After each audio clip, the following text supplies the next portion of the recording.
Welcome to the Stronger Than Steel podcast with your host, Austin Davidson and John Keir, talking Steelers all the time. Now, here's Austin and John. Hello and welcome back to another edition of the Stronger Than Steel podcast. John Keir with you as always, and joining me today is my co-host Austin Davidson. Heyo. Austin is back and we're doing a normal episode again. It's season 4, episode 24. We're talking Steelers and the Panthers preseason week 4. About as exciting as can be in terms of preseason finale action. The Steelers come up short in a 25-19 result. And now, with that game in the rearview mirror, the Steelers and the rest of the NFL can now shift focus to week 1 of the NFL regular season. But before that, we have roster cut downs, and even with the cut down date, still tomorrow, it is tomorrow, we have still heard leakings of players that are aware that they're going to be cut, players that believe that they'll be headed to the practice squad. So, I mean, that stuff wouldn't become official until after the fact, but in today's social media age, it's become, it's become information that leaks earlier than ever before. So, that being the case, this is a very tough week for a lot of guys, a lot of players playing football for the last time at the NFL level. A lot of guys' dreams coming up short or coming to an end. So it really is sad. Football families for all these teams are getting smaller. And like I said on the last podcast, previewing the Panthers game, just try to remember that when all this is going on, that this is their life, this is their livelihood. So that being the case, the game itself was, like I said, pretty entertaining from a standpoint of preseason finale action. The Steelers jumped out to a lead early in the game, but were unable to hold on. The Panthers rallied late. They actually scored 15 of their 25 points in the final quarter to take the lead. And I know there's not a lot to take away in the preseason at all, but certainly not in the last game. But is there anything in particular that stuck out to you in this one? I would like to give Javon Elliott his props. He was only around for a little while, and he made his one game count. Not that it's enough to do anything, but Javon Elliott had obviously the touchdown in the first quarter that started. Obviously, Tazar Skipper is another guy that stuck out in this game in a good way. He just continues to make it hard for the Steelers to cut him.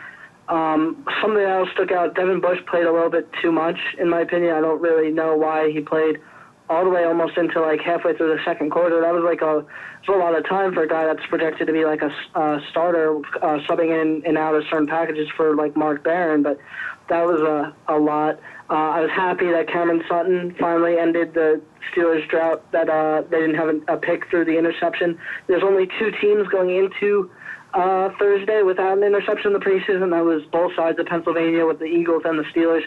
I didn't watch the Eagles game, so I don't know if the Eagles ended their streak, but the Steelers got 2 in this game between Branch and him, and the only thing that really, what comes to mind that I think of bad is Javonte Dean is that even his name? Yes, Javonte Dean.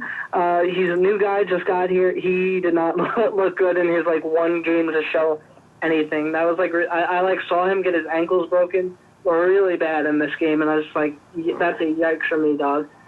But that's really all I have to say.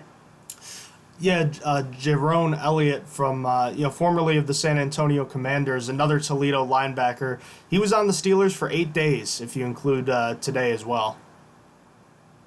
Yeah, man, he made the most out of it. He had 5 total tackles.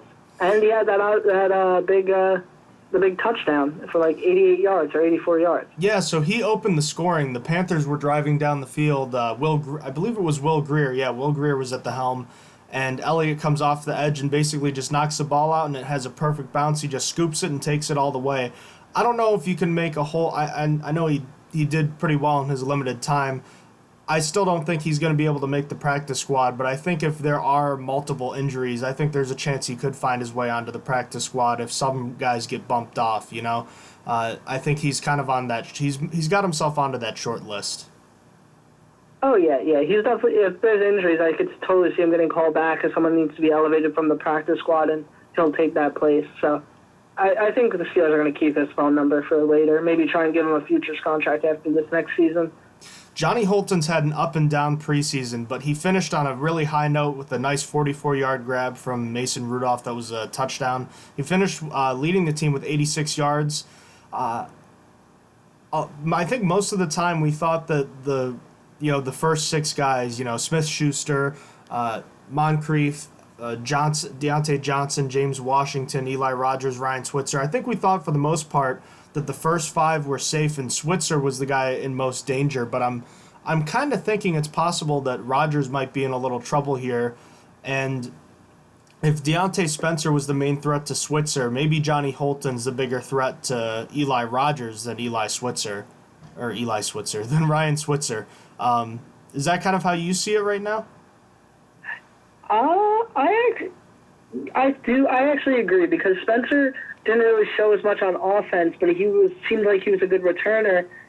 Actually, probably might have even been better than Switzer, but the problem was he just wasn't showing off enough on offense. So I did think Spencer was challenging for that job, because if you cut Switzer, Holton can't really do returns. So that would mean you would need Rogers or someone else to handle the returns or something there. So it did feel like Johnny Holton was challenging Rogers for a spot, even though they're different players. Johnny Holton was kind of like the Sammy Coates and Justin Hunter. That I go fast, and sometimes I drop balls, sometimes I catch them, but I can go fast, kind of wide receiver. While Leon Rogers is like a slot guy. I guess he also goes fast, but not like go routes and stuff. And Eli Rogers has better hands, in my opinion. But yeah, so I do think Johnny Holton was the one challenging Eli Rogers more than Deontay Spencer was challenging Rogers. Well, here's the thing about Johnny Holton that's interesting is that he's I don't think he returns punts, but I've seen him return kicks this preseason, and he's basically a Darius Hayward-Bay kind of player. Like you already kind of touched on it as far as offense, but he's a multiple phase special teams player, and Eli Rogers only returns punts. He's not a huge special teams guy beyond that, and with Holton, I think that you have to consider that there's a stronger chance he makes this team depending on the injury to Justin Lane, because that was his primary function, Holton's, was as the gunner on the punt teams. And with Justin Lane serving as one of them, if he's out for a long period of time, I'm thinking it's possible that Johnny Holton may have to replace him. And if that's the case, maybe Eli Rogers is on his way out. It's totally plausible. A lot of people do have Holton right now on their 53-man roster instead of Rogers, so it's definitely plausible. I don't want to leak your entire I know you posted it, but I don't want to leak all of it because we're going to talk about it later. But your 53-man roster, did you have Johnny Holton making it, or did you have him just going on the practice squad, or did you cut him outright? I had Holton on my practice squad. Because I do see his value. I don't think a team is going to take him, but I would like to have him in camp next year and keep him around just in case. And if there's a wide receiver injury and he needs to be called up, I think I'd be comfortable with that. So I kept him on my practice squad. A bad night for the backup offensive line, and therefore a bad game for the running backs because they had no help at all. Benny Snell had a rough preseason, and I know there were probably higher expectations for him. I'm not saying he couldn't have been better, because I know he could have been, but I think he needs to kind of follow suit with what we saw from Jalen Samuels and James Conner and Le'Veon Bell before him, in that they slimmed down, get a little faster, because he the problem is he was getting hit rarely, past the line of scrimmage. He was usually getting hit in the backfield or at the line of scrimmage. It's a hard life as a running back to do that and be successful, but I want to see next year. I want to see him get a little bit trimmer, a little faster, a little more agile, maybe break some more of those tackles in the backfield and turn nothing into a little something. So I guess what I'm kind of saying here is he didn't impress me, but I don't think it's necessarily all on him. I think he can grow, but I think the offensive line in front of him was horrible this preseason. Yeah, through this preseason, it kind of reminded me of Jalen Samuels' preseason last year. Because I don't know if you remember, but a lot of us and a lot of Steelers fans were talking about Jalen Samuels going on the practice squad and not making the roster because he was not doing good at rushing. He was just only doing well in receiving. And where Benny Snell has succeeded in this in the preseason is he's been a good receiving running back. Terrible pass blocking. Not a lot of opportunities for him in run blocking. And I'm sorry, honestly, it's not run blocking, in actual rushing because of the O-line. And like you said, it's not all on the offensive line. Like, you kind of want to see him break off on. I can't remember the exact play, so I can't describe it in total, but there's a play in this Panthers game where he ran out to the right, and the blockers were there. He had one guy to beat, and he just couldn't get, pass out one guy who grabbed his ankle, and it took him down. And it looked like it was going to be, at least a 10-yard gain if that one guy didn't just grab his ankle. And I was just like, come on. And, you gotta bust that one out. Mostly unimpressed with Benny Snell this season. Not all his fault, but the bright spot for him, I thought, was his hands, because he didn't do much receiving at Kentucky, so it wasn't expected he was going to be a great receiving back, but he's been pretty decent. And he reminds me of a budget Jalen Samuels as of right now. Budget Jalen Samuels from, last preseason. And if it goes anything like Jalen Samuels did last preseason, he'll be all right. So I'm gonna wait on Benny Snell. What about Trey Edmonds? He had 3 carries for minus 10 yards, and again, just another example of a horrible performance by the offensive line in front of him. I think there was one play he lost 6 yards. His longest run of the day was a minus 1 yards. Look, I mean, he's not the most talented runner, but he can pass protect, and he's a special teams player. I like him. I would like to have him around, but I think it's going to be a numbers cruncher running back. Oh, I unironically love Trey Edmonds. I think Trey Edmonds would be so good on this team if the Steelers didn't draft Benny Snell. It was really hard for me when making my roster prediction what to do with Trey Edmonds, because everything it wanted me. Because if I remember correctly, I believe he has the 4th most special team snaps through the preseason out of all the Steelers. He's up there. He's definitely in the top 8. That I could say that for sure. And meanwhile, Benny Snell, I thought that he actually had a few good plays on special teams, and I thought he had been playing more, but he didn't crack the top 15 because it was a 15-person list. So I unironically love Trey Edmonds. He's the number 3 running back. I'm not really looking for him to rush all that much, to be honest. I'm just looking for a guy that can pass block and come in just occasionally to play special teams. So I unironically love Trey Edmonds, but he didn't have a good preseason either. Again, same reason as Benny Snell as well. The offensive line didn't play that well through the preseason with the backups and stuff. But regardless, I really wish there's a spot for Trey Edmonds, but I don't think there is. At quarterback, Mason Rudolph definitely is the backup quarterback. He was named the backup quarterback today.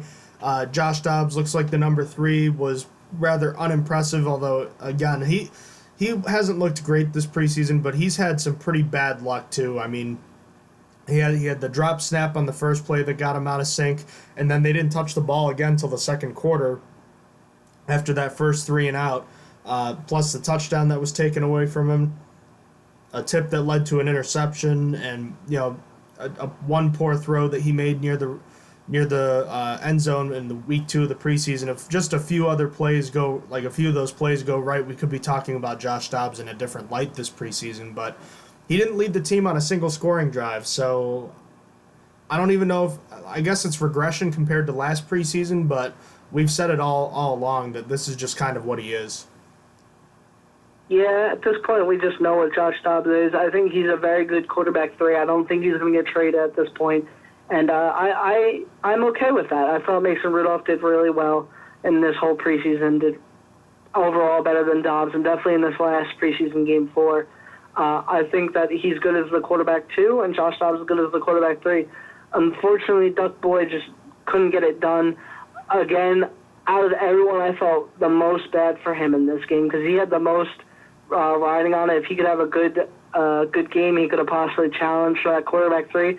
But the offensive line didn't block anything for him, man. Devlin Hodges was under pressure every play, it felt like. And he didn't perform well, and unfortunately, it didn't matter. He needed to perform well whether the offensive line was performing well or not. Unfortunately, he couldn't get it done. But Duck Boy might live on the practice squad. We'll see. what else here? I think that's about it. Besides, I mean, we already kind of touched on the reserves of the offensive line not looking too good. I guess Zach Gentry and Christian Scotland Williamson both played. They all had a combined. Those two guys had a combined 3 targets for 1 yard. Gentry caught the 1 pass for a yard. I don't know. You know my stance on this. I think there could be an upgrade. There is an upgrade somewhere out there for the number 3 tight end. I don't hate either of those guys, but Scotland Williamson is obviously going back to the practice squad, and I think Gentry would really serve to benefit from a year on the practice squad. Yeah, the tight ends definitely didn't show up in this preseason. Felt like the preseason when Vance showed up afterwards because the tight ends just didn't show enough. And that's really what it's been. Gentry just hasn't been getting like that many run blocking snaps, and even when he has, he only looks okay. Christian Scotland Williamson, I have not been high on ever. I never, in my opinion, I'm how do I put this where I'm not just like a jerk to this dude. I never took him seriously as an option. I read the training camp stuff and still didn't believe in him I just don't know. I just never felt like he was ever going to turn into anything. It felt more like just a free roster spot always, and he didn't show anything to prove otherwise. Granted, he was hurt for most of the preseason, so he didn't really get to show out. But like, I don't know, man. Even for training camp, it felt like people were just ignoring when he was like not doing well. Like he had a straight up drop, and like I felt like not people like I say straight up drop. Like players don't drop balls. Like, he was like wide open in training camp. Would have been a touchdown. He just dropped it. Like I don't know. I never took Christian Scotland Williamson seriously, and sort of the same with Zach Gentry. Zach Gentry I was a little bit higher on. I thought that he could maybe prove people wrong, but he did not. This tight end room is just not very good at the moment. Yeah, definitely keep your eye out for names to be added to that position group in the next couple days. All right, let's go back to the defensive side. You know, I got to be honest, it was kind of a mistake for me to not bring up the camp darling and Tuzar Skipper sooner than this. I mean, we're 15 plus minutes into this show and we haven't mentioned him. Skipper and Ulysses Gilbert III as well. Both, I think, played their way onto the roster. I think there was I think Gilbert had a pretty good chance of making it, but I think both him and Skipper have almost cemented their spots on the roster. Skipper especially by just playing out of his mind. I mean, 8 more tackles for Skipper, 2 more sacks, a tackle for a loss, another quarterback hit. He finished with 5 sacks this preseason, which is 2 more than Ola Adeni did last year in the preseason. And Adeni, as far as we were concerned, as far as I can remember, was the preseason star last preseason. And here, Tuzar Skipper nearly doubled his numbers.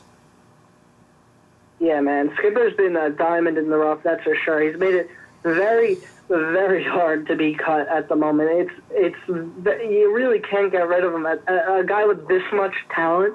Like, granted, he played a little bit later in the game, so he was playing against a little bit not as hard guys, but there's potential there. And it's the same with Ola. Ola didn't get to play against the top guys either last preseason, but he got to play against the next ones. He got to play for a lot of the game.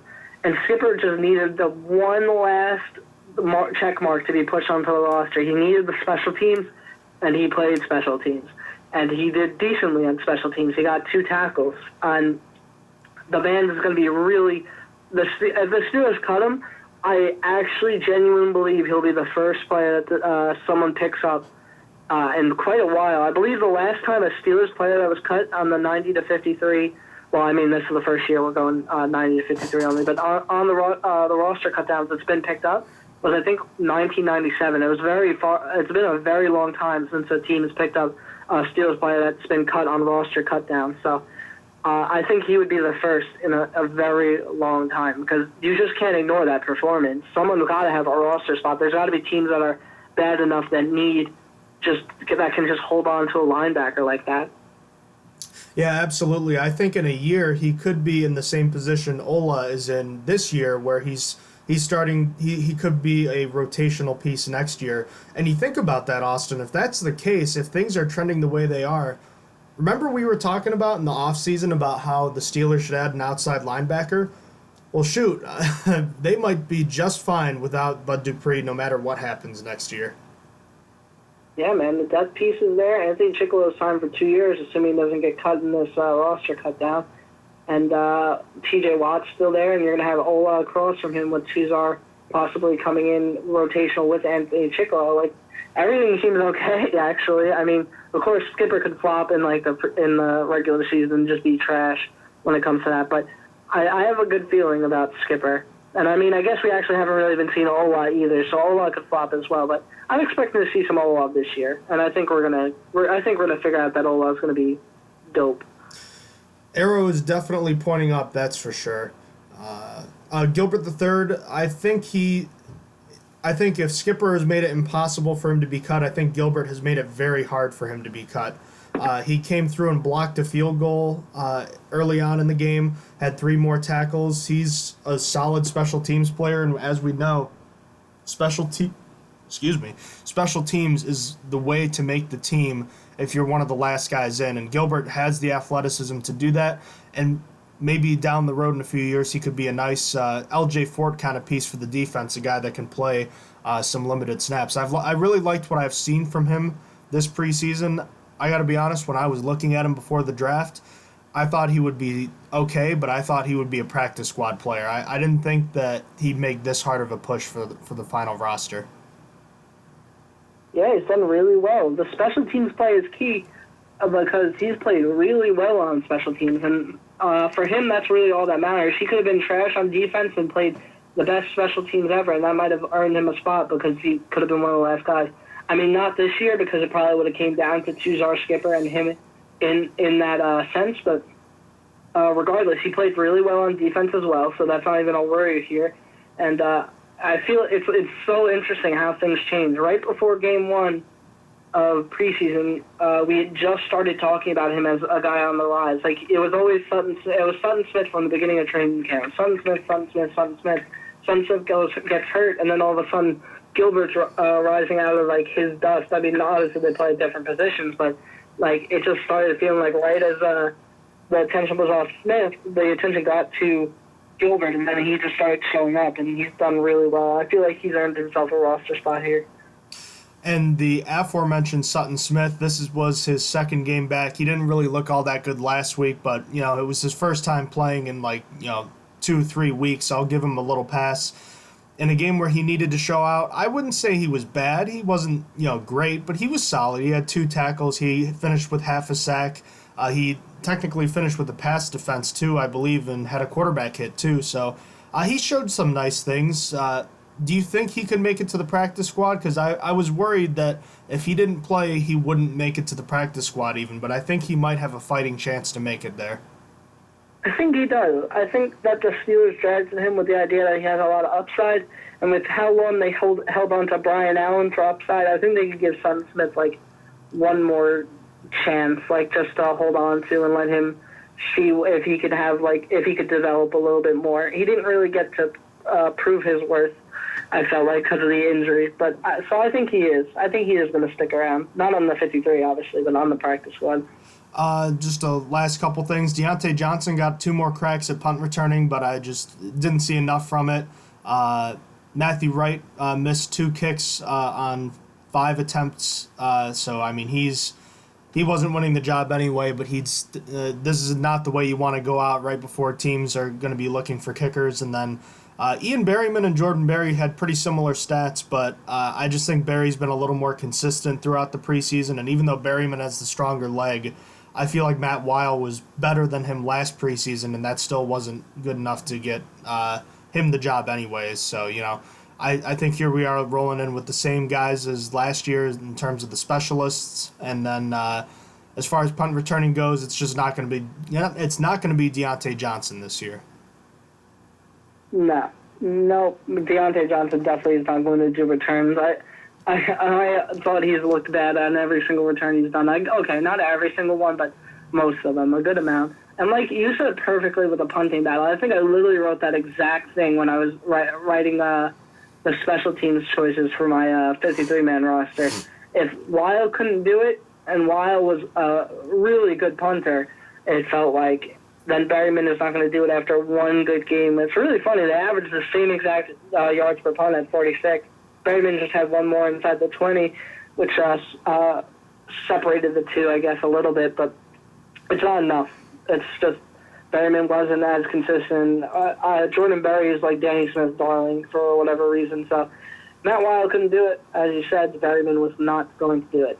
And basically Boswell cemented his spot. If it wasn't already cemented, Matthew Wright missing a PAT was all it would have taken, and he missed a PAT and a 47-yard field goal. He had a 49-yard field goal, but missed the 47. So, excuse me. But yeah. All right. Let's turn our attention to the roster cut downs, and we've already heard some names potentially being cut, but let's just talk right now about who we think is going to make it, and actually let's instead just turn to your roster prediction that you posted yesterday. I'll have one up sometime tonight or tomorrow morning about our final predictions for it. So I guess you take it wherever you want to take it, and we can talk about it because obviously there's still a lot of names that we still haven't heard about. So there's still still a lot of stuff up in the air. So start wherever you want, and we'll work our way through it. I'm going to start with the offensive line because I feel like it's the place where you start to get a little bit of controversy. Because we talked about quarterbacks. Quarterbacks are Ben, Mason Rudolph, Josh Dobbs. That's not interesting. I might come back to running back because I guess I had more to say. But offensive line is where I want to start. So for me, Big Al is definite. Ramon Foster is definite. Marquise Pouncey starter. David DeCastro starter. Matt Filer starter. BJ Finney is the next man up. Chukwuma Okorafor, even though he didn't really have a good preseason, is, I believe, the swing tackle. And Zach Banner is going to be game day and active again. But that could be switched. Zach Banner could be the one that's the swing tackle because he had a really good preseason compared to Chukwuma Okorafor. And, yeah, so that could be switched. But I still have Chukwuma Okorafor as the swing tackle. That leaves me with 8. And the controversy there is with Fred Johnson. And most of this was easy, as I wrote there. It came down to whether I wanted Tuzar Skipper on my roster or if I wanted Fred Johnson. And to me, I chose Fred Johnson because I felt like the Steelers' depth at offensive line was better than it was already good enough to the point where I was happy with B.J. Finney. I was happy with Chukwuma Okorafor, and I was even happy with Zach Banner. Not that Chukwuma Okorafor and Zach Banner could really play the guard position like Fred Johnson could, but I was more willing to part with Johnson because of that than I was with Tuzar Skipper. And it's really funny. Me and Alex Kozora had the same exact thought. I was because Kozora posted his today. I posted mine last night. Obviously, he read mine first, and that's where he got his idea from. But he said the same exact thing. It came down to Tuzar Skipper versus Fred Johnson. And to me, I think Fred Johnson is going to make it there. And Fred there being the practice squad, I feel really good about it. I feel a little bit less good about it after today. There have been 5 offensive lineman trades so far, and I might have missed one, so there could be up to 6 now. I haven't been able to check Twitter and stuff in like the past 3 hours. But so that wasn't good after today. But I still have hope. The problem is, like, teams are looking for offensive linemen, and they're paying a premium. So that does make me worry. However, I'm still going to stick to my gut, and I say Johnson clears and makes it to the practice squad. So do you have anything to say? No, I mean, we already know the first 8 guys, if you will. The question has been the whole time, do they keep 8 or 9? We know they usually the last few years they've liked to keep that extra guy, and I get that. And, boy, it would really suck to lose a guy like Fred Johnson, who I think he's big, he's strong. I mean, a lot of comparisons to Ramon Foster, and if you can get another Ramon Foster on the offensive line, you should be really happy about that because that's a really nice player to have. And, again, I don't really worry about players getting claimed that often, but just the Cincinnati Bengals and the current state of their offensive line with all the injuries and retirements they've had, I wouldn't, it would suck to see him get claimed, obviously, but seeing him get claimed by the Bengals would make me really upset. I would really not be happy about that. So that's kind of just how I feel. If you can manage to do it, I would definitely try to stash him on the roster if you could, but again, it's tough. I think where I lean on tight ends. And I think it's possible that, you know how sometimes the Steelers will have their initial 53 and then over the weekend they'll make a trade or something and then they'll have a different 53 before they go into week one. I think that could happen at tight end. And I would think about just cutting Zach Gentry and getting him to the practice squad with the thought in mind that you're going to get somebody else before, like sometime this weekend. And that way you get to keep Fred Johnson at least during the cut down so that if the Bengals do take somebody, they take someone else, and then that keeps Johnson safe just long enough maybe. I don't know. That's just kind of my thought process. That's an interesting take. I had a similar. I'll just jump right into tight ends going from there. I had a similar idea because I had Vance, Xavier Grimble, and Gentry making it, but I only had Gentry making it for maybe like a week. I had a similar idea where I was like, the Steelers are going to move Gentry to the practice squad eventually as soon as they get a new tight end, and he wouldn't be there for a very long time after the initial 53-man roster. But cutting him first and then keeping Fred Johnson just so other teams can make their claims and go from there is kind of interesting. It is a solid option because, I mean, in my mind, Gentry is not going to be on the 53-man roster that long, in my opinion. So that might actually be really smart to do, just to let other teams fill up their rosters with guys they want from the waiver wire, and then let Fred Johnson go when you finally trade for your guy or get the guy you need. It'd be interesting. So you think Gentry's going to be a practice squad candidate, or is going to be on the practice squad when the Steelers are playing in Foxboro, not this Sunday, but the following Sunday? Yep, I think he's going to be at the practice squad by then. I think the Steelers are going to. I don't see the Steelers in a scenario rolling with 4 tight ends. I don't think keeping Gentry on the roster is quite worth that, and I think he's going to be on the practice squad before the New England game. I agree with you. Where else? You said you wanted to touch on running backs, right? Yeah, I'll go into running backs. It's basically set on these 3. It's James Conner, Jalen Samuels, and Benny Snell.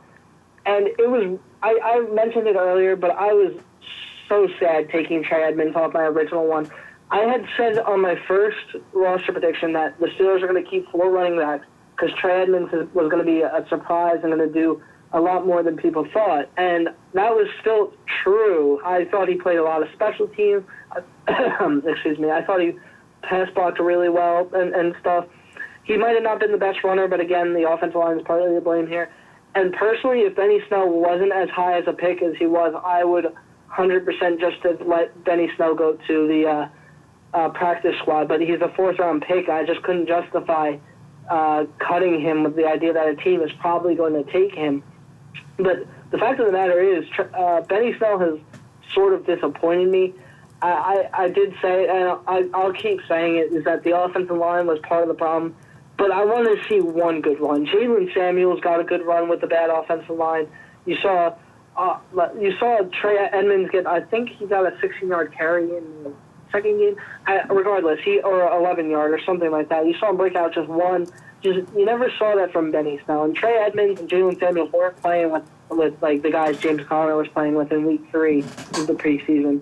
It's just, I've been disappointed with Benny Snell. So if everything in me wants Trey Edmonds instead of Benny Snell, but it's just not it's not something that can happen. I mean, granted, if I was in charge, I would have never drafted a running back in the 4th round, but this is why I'm not in charge, because I am not smarter than the Steelers brass. But it's just, this is the problem. I would have never been in this situation to begin with. I would have kept James Conner, know he was good, saw Jalen Samuels succeed as a starter last year in his one time, happy with that, and then rolled with Trey Edmonds. But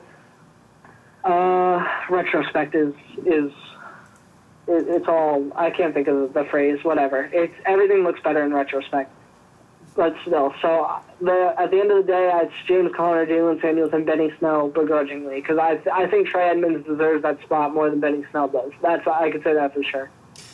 In Mike Tomlin's entire history as the Steelers coach, so this is going back to 2007. As far as I can tell, the Steelers have only cut their 4th-round pick in that offseason once or twice. I know one time was Dorian Grant? Was that one? No. He played he played 3 games that year. It must be Thaddeus Gibson. I was doing some research while you were talking there, and Thaddeus Gibson was a 4th-round pick of the Steelers in 2010, a linebacker. He did not play any games for the Steelers, and he played in 2 games for the San Francisco 49ers in 2010. So cutting a 4th-round pick is incredibly rare for Mike Tomlin in the Steelers. So just, not good, especially when you consider that his true claim to the special team spot would be as a personal protector, and it looks like Jordan Dangerfield is probably going to make the roster, which means that Edmonds' spot is not as secure. If Jordan Dangerfield was probably not making the team, I feel like Trey Edmonds would have a really good chance of making it, but I think it's practice squad likely for him. Oh, yeah, he's my priority practice squad player. He was out of everyone who I wanted there the most. All right, let's just do special teamers first, just because. So, the 3 guys, Chris Boswell, Jordan Berry, Cam Canada, we kind of already talked about it. Anything else you want to add with them? No, I don't have anything else to say. And just while we're getting things out of the way, Roosevelt Nix was never not making this roster, so he's the fullback. He's also making it. All right, then. On defense, I think, the defensive line, we've kind of known the 6 for a while. I know we bashed on Daniel McCullers a lot last year and a bit this year, but he has been better than he was early on in his career, and no one else stood out besides maybe Henry Mondeau, and that wasn't even enough to get him a roster spot. He's a solid practice squad guy, but nothing more. I think we know what we've got right now in the defensive line, and it's a good one. Yeah, the defensive line is pretty good. Mondeau was a nice little surprise, but never was going to threaten McCullers or Isaiah Buggs for their roster spots, and those were the edge guys, because Tyson Alualu was not even in danger at all, in my opinion. But regardless, with this defensive line is set. I think cornerback is pretty straightforward. Now, we need to see what happens with Justin Lane. If there's something significant there that could require him going to IR, then we could have a conversation, but I think the 6 guys are the 6 guys we kind of thought that they would be. Yeah, now that's an interesting situation, because if Justin Lane goes on IR, there isn't a cornerback that's going to replace him. There's not a cornerback that's really good enough to make it on the roster. I would think you would have to add someone somewhere else. Maybe you see Mark Sallin crack the roster because he's a defensive back. I don't even know, because I was thinking that. I literally wrote it. I was like, if Justin Lane is put on IR, there's not going to be another cornerback elevated to the roster. Brian Allen's already gone, and it's just it's who else is there? There's really no one. You got the new guy, Dean. You got Mathis. No, they're not rosterable guys, and I wrote it down on the blog spot, is that they're not. I don't even have them on. I don't have a cornerback on my practice squad. There wasn't a guy good enough for me to say, yeah, you get to hang out on the practice squad. So the Justin Lane injury is very significant, but those guys are set. Yeah, as you said, it's just going to be Joe Hayden, Steve Nelson, Mike Hilton, Cameron Sutton, Artie Burns, Justin Lane, in that order. All right, so there's still safeties and both linebacker spots. Where do you want to go from here? Let's go safety because it's easier. So for me, I chose Terrell Edmonds, Sean Davis, Cameron Kelly, Jordan Dangerfield. That leaves 4. Marcus Allen's late preseason heroics was not enough for me to have him make the roster. It was a little bit too late for him. He forced 2 fumbles, and that was good. And newsflash, he did make my practice squad, because I don't think anyone's going to claim him, and I think that he would still be a good guy to keep around on the practice squad. But the fact of the matter is, we're also waiting on Sean Davis's injury. Sean Davis was optimistic, and that didn't make me feel good, because he said he wasn't going to miss the Week 1 game at the Patriots. That was right after he got hurt, and then it just came out I think 4 days ago that he went to go see a doctor. There was no report, so I don't know if that's a good or a bad thing, what happened at the doctor, but if Sean Davis is no good for Week 1, I could totally see Mark Allen making it for a week or 2 just because for depth purposes, because then you're rolling with 3 safeties. You're rolling with Terrell Edmonds, Cameron Kelly starting and then Jordan Dangerfield as your backup, both strong safety and free safety, and that's kind of scary if I'm not going to lie to you. But obviously Cameron Kelly played his way onto this roster. He was playing with first-team snaps. He was very good, and I've already started looking at San Diego Fleet Cameron Kelly jerseys, trying to get like a fake one. Obviously, they're all fake at this point because AF never made player jerseys, but I just want one now because I feel like he's going to be on the roster. I feel good about it. I feel like there's even a possibility that after next year he just replaces Sean Davis because, I mean, the team doesn't really seem to have a need to extend Sean Davis, which, granted, it's going to depend on his play this year, but we could see Cameron Kelly usurp him and end up being the starter not too long from now. So it's going to be interesting. I have high hopes for Cameron Kelly, and that's my man. That was literally my man from the beginning. I was so excited when he got signed to the Steelers. So, yeah, do you have anything to say about the safeties? I'll go in on those jerseys with you, bud. What's up? I'll go in on those jerseys with you. I want one too. Yeah, man, gotta have it for the brand, man. I never want to forget the AAF, and obviously Cameron Kelly. I forget if I said it on the podcast, but I was a Fleet fan, and Cameron Kelly was the last defensive player of the AAF of the week before it shut down, and him and Demontre Moore were like my favorite players. So like this was like a dream come true. Like Cameron Kelly not only got to come to the Steelers, but is now going to likely win a roster spot. It's awesome. And a significant roster spot at that, a guy that has played in three safety roles, so that's nice to see. Linebacker, this has been where everyone's eyes have been on. A lot of people talking about Skipper versus Gilbert or Skipper versus Fred Johnson, but look, these guys in Gilbert and Skipper have really shown out, and the injuries to guys like Bud Dupree, Ola Adeni, Vince Williams had an injury earlier in the preseason. It's made things quite complicated. Yeah, there's a lot of complication. The only thing that you do know is Vince Williams, for inside linebackers first, Vince Williams, Devin Bush, and Mark Barron. Those are locks for the inside linebackers. They were never going anywhere. After that, it's arguable, but personally, I thought Tyler Matakevich is a lock as well. His special teams play is either first or second best on the team. Either you can't cut that. You can't cut the first or second best special teams player. I mean, like, I don't know. A lot of fans called for his head and stuff.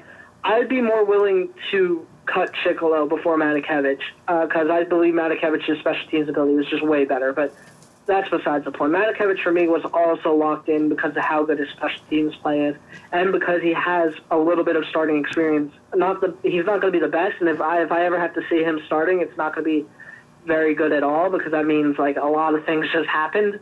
But I do like him as a depth piece.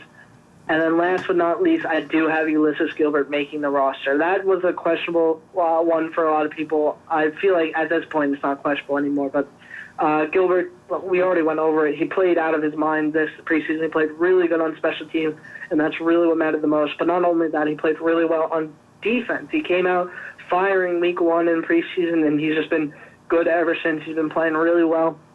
And he could develop into a guy that maybe is maybe down the line can play some defense, but for right now he projects as maybe like a game day inactive, or he's just playing special teams. But that's good for now. He wasn't drafted with high expectations, a 6th-round pick, so he's basically panned out better than you could hope for at the moment. So those are my inside linebackers. Now we move on to outside linebackers. The locks are T.J. Watt and Bud Dupree. I don't even include Ola Adeni because it would be a very, very, very little chance. But I still think there was a possibility he could get cut. But to me, he's a lock as well. So I have T.J. Watt, Bud Dupree, and Ola Adeni. After that, I did keep Anthony Chicolo. I did debate on that for a while because I did keep a lot of special teams pieces, and I kept that in mind. I was thinking, I have Gilbert, I have Jordan Dangerfield. I took Trey Edmonds off, but I wanted to have him. But I did think at the end of the day, you needed Chicolo because of his experience, and he is a good rotational piece for now, and he does play some pretty decent special teams, so I kept him. And then last but not least, I did have the 5th outside linebacker. I couldn't get rid of Tuzar Skipper, man. There's just no way. It's just 5 sacks. I started reading the article but got distracted. There hasn't been a performance quite like that in the Steelers preseason in a very long time. So it's been one of the best Steelers preseason performances ever, like all time, dude. So that I could not get rid of that on my roster. And yes, that means I have 10 linebackers on the roster, but this is not unheard of in the Mike Tomlin era. Mike Tomlin in 2016 also kept 10 total linebackers. The only other time in his tenure that he did it, but that was only 2 years ago. So, wow, it's 2019, people. It's three. I'm good at math. It's only 3 years ago, and so I do think that they keep 10 linebackers the second time in Mike Tomlin's tenure with the Steelers, because there was just so much talent there that you can't really get rid of. And that's really what it boils down to. Tazar Skipper finally showed that he could play special teams at least a little bit, and that was enough for me to say, okay, you need to be kept safe on the roster. You can't be put to waivers because, like I said, man, I'm more comfortable putting Ulysses Gilbert at this point on waivers, which I don't want to do either, which is why he's on my roster. But I think because it's just like I said, it's been a while since the Steelers been cleaned after they got cut. So I just think that Skipper's performance was just one of the best preseason performances the Steelers ever seen. You can't just get rid of that. So what do you have to say about the linebackers? Well, I think you covered it pretty well, but like you said regarding Skipper, he literally made himself uncuttable. I think he would be claimed, and I don't think that, it's not often. Usually you say, oh, he won't pass through waivers. I mean, usually they will, but this is that one that one outlier. And like we had talked about earlier, if he continues to show the upside that's similar to what Ola Adeni showed last year, we could have a very good outside linebacker rotation, and things are really looking up. This is not something you want to just stick your nose up at and cut and just say we'll get him to the practice squad. You don't want to have to spend another early draft pick on an outside linebacker. You know what I mean? You got something nice here. You've got an undrafted free agent showing some potential. Please just give this guy a chance. And, he doesn't even have to be active early in the year, but this is not a guy you can expose to waivers. I think that's just a simple fact of the matter. And if you had, so you said you would cut Chicolo over Matakevich, right? I would cut Chicolo over Matakevich right now. I'd also cut Chicolo over Tuzar Skipper if it came down to it. I'm not playing here, man. I do think Matakevich is a better special teams player than Chicolo, but the one reason I think Chicolo would have an edge over Matakevich is that Chicolo is much more functional as a defensive player, and by that I mean he's definitely not great, but he can play both sides. He can drop into coverage, he can rush the passer, he can set the edge. He doesn't do any of those things really well, but he can do it. We know that Matakevich, on the other hand, is honestly just a liability back there, and nothing against him. I love the guy, but even though he's better than Chicolo as a special teamer, maybe that versatility and that ability to wear all those extra hats would give Chicolo the edge if one of them does have to be cut, but I'm hoping that neither of them do. Yeah, man, I think they both need to stay on the roster here. I think they both have their place, and you know what I'd also be scared of with Chicolo being cut? I'd be scared he'd go straight to the Patriots, because obviously that's where Chicolo almost went before the Steelers re-signed him. The Patriots had interest. I don't know if they would anymore. I don't know if they had I honestly didn't watch any Patriots preseason games, didn't hear anything about that preseason. So I don't know if they found an outside linebacker that they liked for rotations and stuff, but I'd be scared of that because that would suck. That would just week one immediately. I'm sure he wouldn't play all too much because obviously he's not even a starter for the Steelers, but I still wouldn't feel good about it. All right, let's go to the practice squad quickly, and then we can move on. All right, so practice squad. I have Devlin Hodges. I'm just going to explain as I go. Hodges, I want to see more. I feel like you can't get rid of him. He flashed ability, and that's something that you don't really see.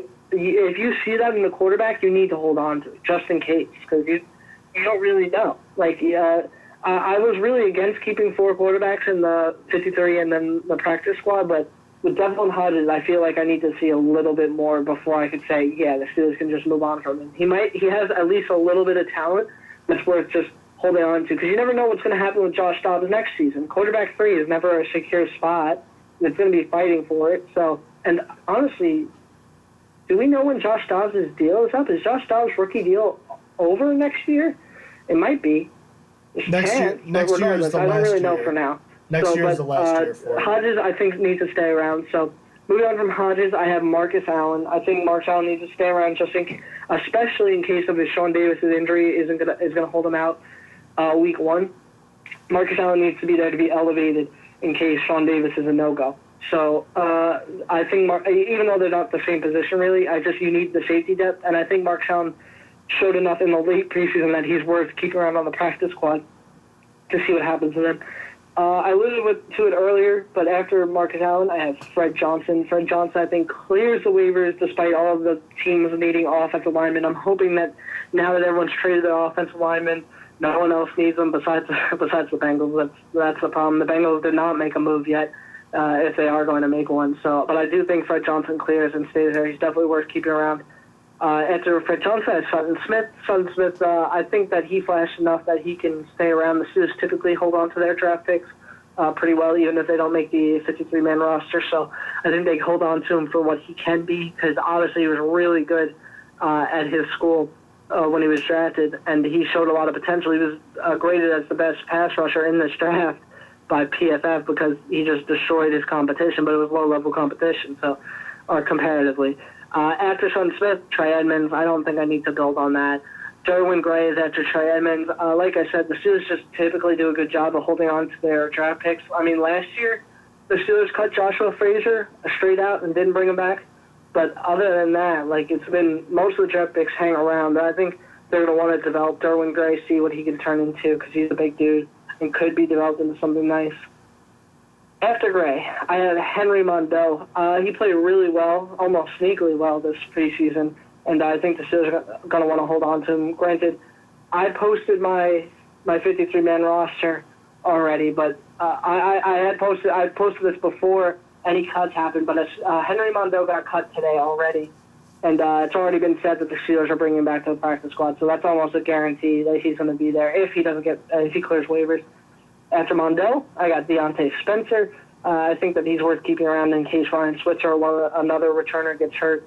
One of the wide receivers, of course, because he did show some potential as a returner. After that, I feel like we didn't talk about this guy a lot, but I feel like he's had a sneaky good preseason. That's Robert Spillane. Robert Spillane literally destroyed a running back this last game. Literally, I don't even know who that running back is. It might have ended his career because it was just he just bulldozed straight over him for a sack. It was incredible. And Robert Spillane's actually been having a pretty good preseason, and I would like to hold on to him. He got an interception against the Steelers last preseason when he was a member of the Tennessee Titans, and I like his potential. It's just hanging around, maybe seeing what he can do. I would hope we don't have to call him up, but I just like holding him around and seeing what he can do next preseason. Then after that, I have Johnny Holton. Johnny Holton, I think, is definitely the next man up if a wide receiver gets hurt, let's say like James Washington. I think that they're going to call Holton first before Spencer.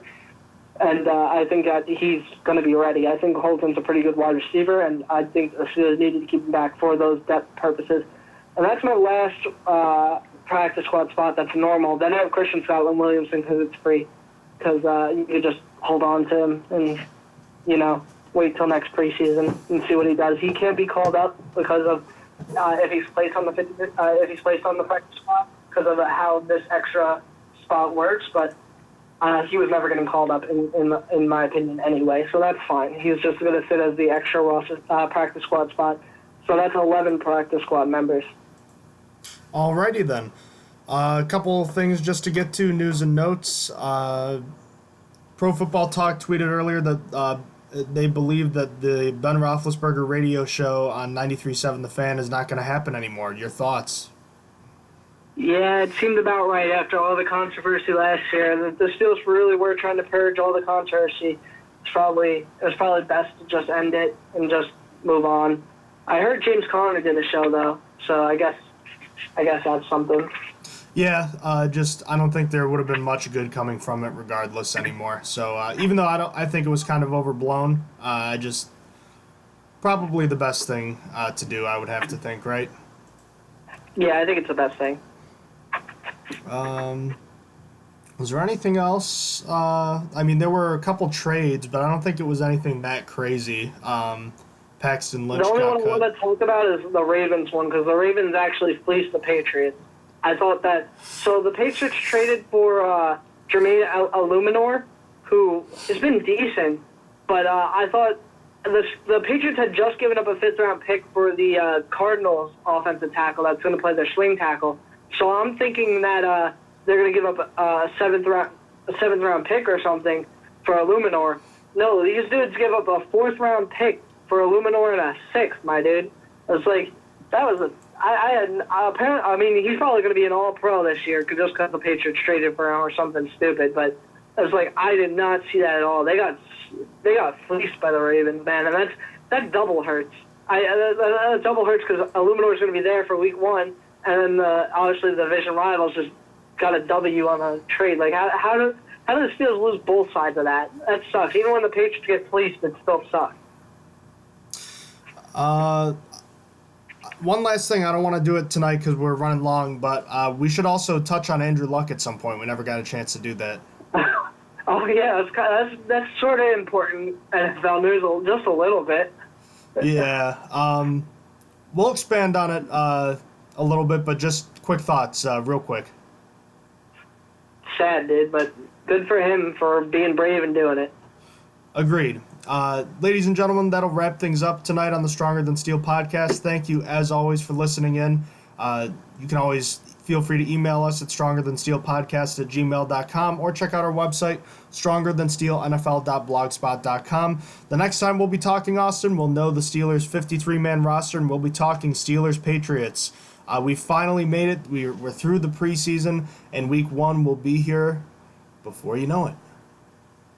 Yeah, man, I'm excited.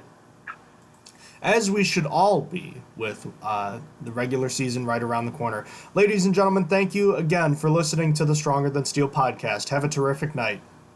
Have a good night. You have been listening to Stronger Than Steel podcast. Thank you for joining us today, and don't forget to check out our website listed in the description below.